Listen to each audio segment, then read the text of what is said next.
From the 1750s to 1950s, we enter the industrial age, industrial revolution. Something happens. Something happened. This is the first time in history that people who were born poor could be rich. First time in history. People who were born poor with no land, but they created something that made them rich. In the industrial age, machines equals wealth. Machines do more and more of the hard work these days. Thousands of years in the industrial age, and now we're transitioning to industrial age. All the farmers who were peasants, farmers, they have a little shack to live in, right? That's how it works. The industry, the industrial tycoons, and they say to the farmers, hey, instead of working every day, 7 days a week, 14, 15, 16 hours every day, come work in my factory.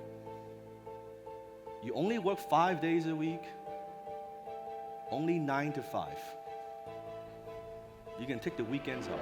You and Ethel go to Palm Springs. Have a good time. You mean it? More than that, if you do that, you come, don't work in the farms, come work in my factory.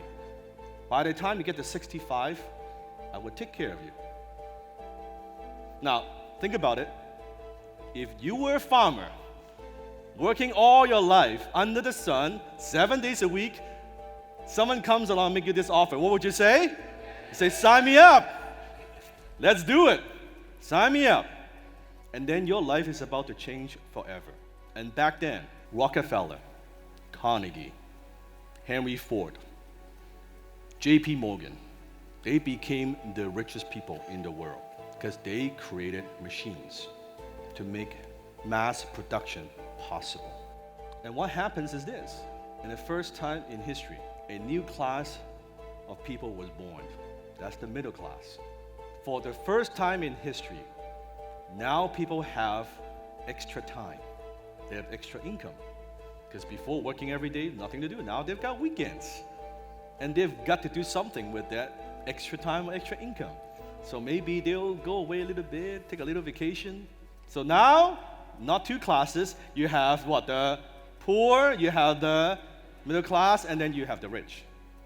Another thing that was born, a new revolutionary concept was born, and that is called retirement. Retirement was born out of the industrial age.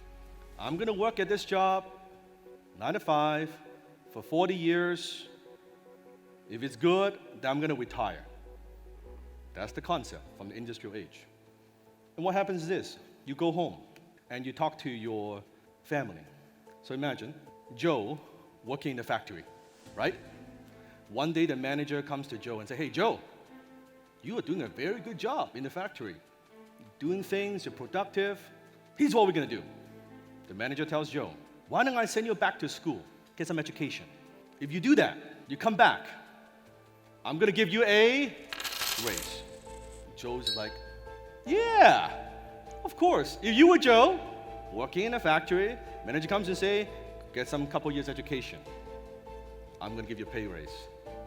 So you don't need to work in a factory anymore. You're going to, instead of working in a factory, you're going to manage the people who work in the factory. So Joe comes home, sitting down with the kids. Hey, kids, you know, the boss comes to me today, and he said if I go to school for a couple years, and then I go back there, I don't need to work in the dirty factory anymore. I'm going to get a raise. We're going to make more money. And Joe tells all the kids, if you don't want to work in the factory like I did, what do you need to do? You got to go to school. All the children are quiet while they You read. got to get good grades. So you don't need to work in a factory like your dad did. These boys are slagging.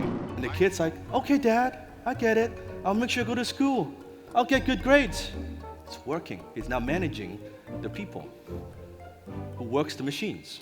A couple years later, the manager goes to Joe, hey, Joe, you're doing such a phenomenal job. Tell you what, why don't you go back to school for 2 more years? Get an MBA.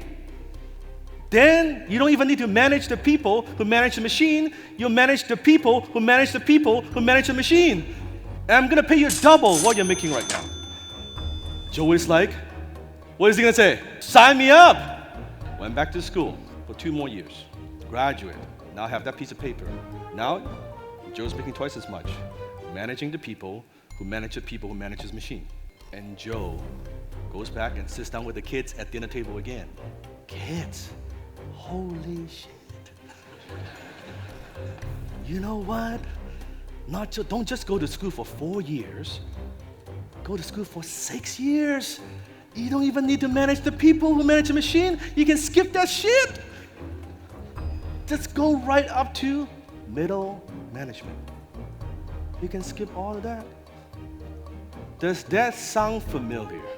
That's where the concept was born, from the industrial age.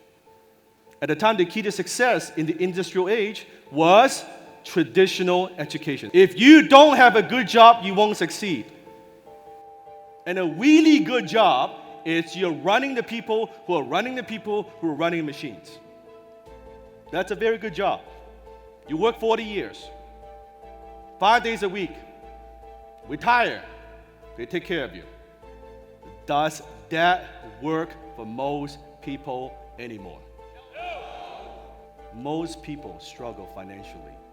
Write it down. Because they're trying to create wealth with an idea that was created from the industrial age, from the 1950s.